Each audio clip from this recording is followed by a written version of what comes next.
So just before we start, a big thank you first to Mark Landymore for inspiration, for Craig of Gaming Models for the figures, and finally for James Harvey for painting everything.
So as mentioned, this game is very loosely based on Tarawa. You can see here from the Orbats, it's about just over 4,500 points for the Americans and about 30% less for the Japanese, bearing in mind that they are dug in very deep.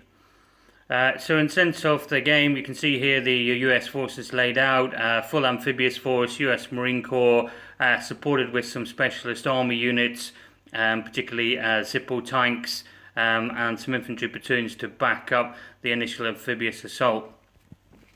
Really what we tried to do here, and you've seen Mark reflect on this in his latest Blitzkrieg game, is we actually had two battle decks.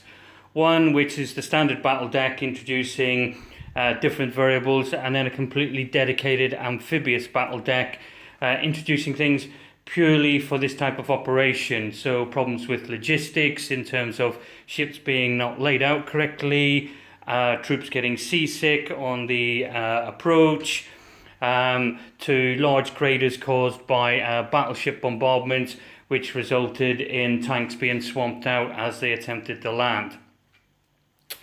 The game setup fairly straightforward. The Japanese always had two options: defend forward and try and deny the beachhead, or defend in depth. So this one, they are not defending forward actually on the beach. They've got some defensive positions which have been DF'd, but primarily the Japanese have got 3 or 4 layered sets of defenses built around a major bunker system. The game starts with all of the Japanese positions pinned down or suppressed to a varying degree, and this is very important to give that flavour of the initial bombardment air attack, which, whilst they did a lot of suppression and pinning, did very little in terms of actually neutralising because of the defensive positions and the depth that the Japanese were actually dug in at. So as you can see here, the Americans have started their initial landing. They've had a little bit of interference from an isolated zero, which had little effect. The US then start to push forward and try and breach this initial obstacle wire, so they can start to clear a route for the Amtracs and follow-on armour. This is particularly difficult for them because they're coming under some indirect fire and some sniper fire. However, as you can see, they start to push forward onto the initial big gun positions, and using a combination of pinning, suppressing, each isolating of the target, and then allowing them to come in and destroy that. However, the Americans didn't get it all their own way. As you saw there, one of the Shermans fell into a large battleship hull, and that was a critical loss for the Americans. 25% of Shermans lost on the landing itself. As they start to push forward, the Amtracs, very useful but very light in armour, and that causes some problems as they start to break into the Japanese positions. Again, the Americans going for this sort of pinning and isolating, whilst using indirect fire support to ensure that other Japanese forces which are dug in can't get out of their positions and manoeuvre onto the US flank. Here we see some positions with the pin marker, others with the round suppression, and again, once you're suppressed, that's no direct fire, no indirect call fire, So again, making you very vulnerable for a dedicated US assault with flamethrower or satchel charge, or bringing up one of the Shermans, as you see there, with a 105 breakthrough gun. So here we can see that, again, the Americans not getting it all their own way. Some Betty bombers from Raoul have managed to break through, and they've been running a bombing run along the beachhead. Unfortunately for the Americans, they managed to strike the engineer support, including the much needed dozer and logistics vehicle, and this causes the Americans some significant problems, as this was a crucial part of the equipment as they prepared to push through onto the rest of the assault. This is going to really set them back as the forces look to exploit the initial gap pushed through by the 1st US infantry platoons and their supporting armour. So really for the Japanese, still all to play for, having had this good battle deck card come into play. So the Americans now breaking into the defensive trenches, and this is going to be a fairly bloody and slow battle for them, as they have to fight their way through these trenches from one end to the other. Difficulty here, only one element wide, not really getting the opportunity to make use of the forces and specialists. In other areas, they continue to push forward into the depth position, trying to locate the enemy artillery positions and mortars, which have been causing so much damage on the Americans.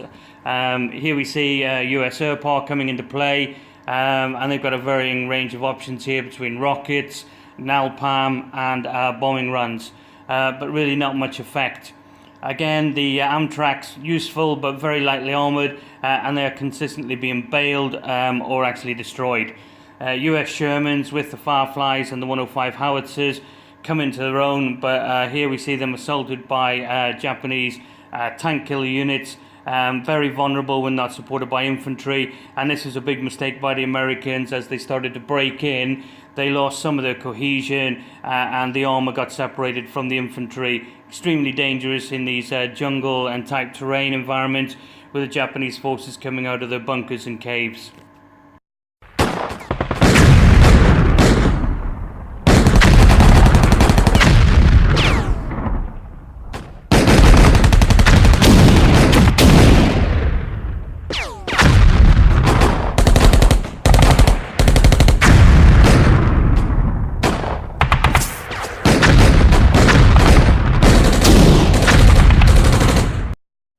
The Americans have now pushed very deep into the Japanese positions, and they go for one last banzai assault in an attempt to try and knock out the US armour. The problem is there's just too much of it, and whilst they make some inroads and destroy some Amtracs, ultimately, as was mostly the case in these island assaults, the banzai attacks just resulted in huge loss of life and casualties for the Japanese forces.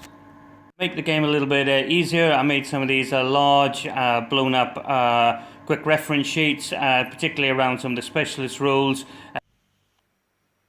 So here we see the aftermath of the US assault, where they basically pushed up on their left flank, the Japanese right flank, and isolated the other Japanese defensive positions, effectively bypassing them and punching a hole through.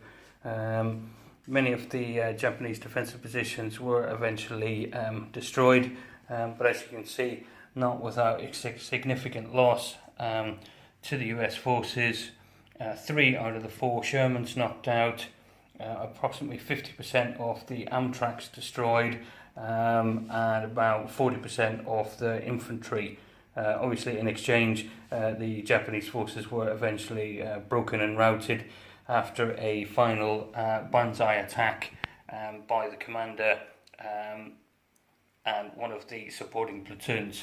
All in all, interesting game, very much beneficial of the additional rules from Actung Panzer, particularly those around the pinning effect, and that really played a lot into the American tactics for isolating, pinning, and then using that pin to push forward and destroy these bunkers, which were extremely difficult. The majority of them housing 1, 2, and sometimes 3 heavy machine guns, and therefore the ability of the US either to smoke them, pin, suppress, and then assault them with assault pioneers, satchel charge, flamethrowers, or close-up direct fire from the Sherman 105s or the Sherman Flames, critical in the US success.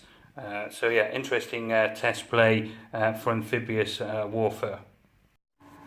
So guys, thanks for taking the time to watch this US Marine Corps simulation of Tarawa. For the next outing, it'll be Japanese assault against the Brits in Malaya. So stay tuned and stay safe. Thanks very much.